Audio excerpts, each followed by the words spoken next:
Hi everyone! Welcome back to our channel. So, since everyday umuulan, masarap gumawa ng merienda. So, we're going to make Nacho Dip with ground beef. Here are the ingredients. Ground beef. We need nacho chips, Cheeze Whiz original. We also need mayonnaise. We need evaporated milk, butter, white onion, tomatoes, and cucumber. Let's start! So, ang una natin gagawin ay igigisa muna natin yung ground beef sa bawang at sibuyas.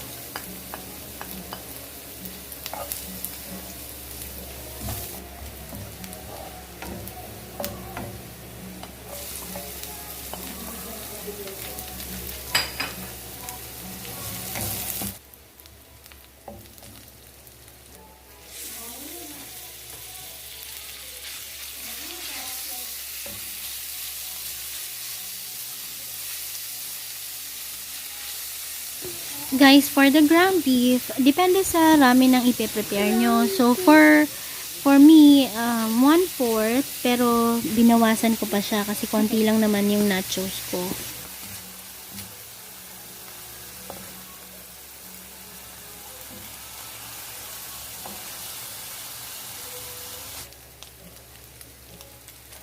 Add salt to taste.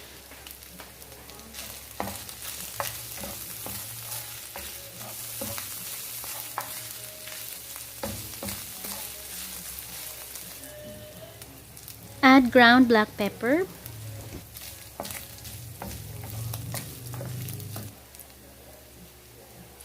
Add soy sauce. Depende sa panlasa nyo guys. Kung gusto nyong dagdagan, pwede nyong dagdagan. But with this one, naglagay muna ako ng 1 kutsarang soy sauce.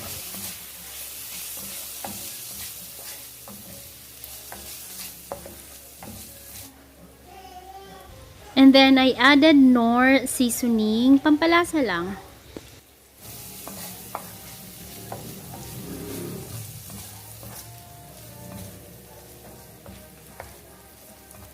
Ayan, pagluto na guys, ang gagawin natin to remove the excess oil, sasalain natin.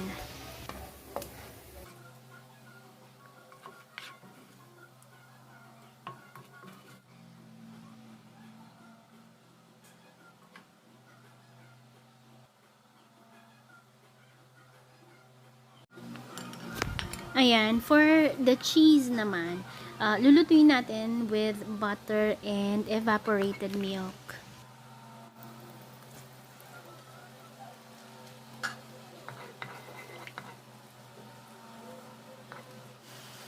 And you have to let it boil, tapos you can add the cheese whiz. Guys, with the measurement, depende sa dami ng ipe-prepare nyo, and if ever you want it more cheesy, you add more cheese. Kapag naman gusto mo ng hindi masyadong maalat, you add more evaporated milk. Tapos haluin lang hanggang sa lumapot siya.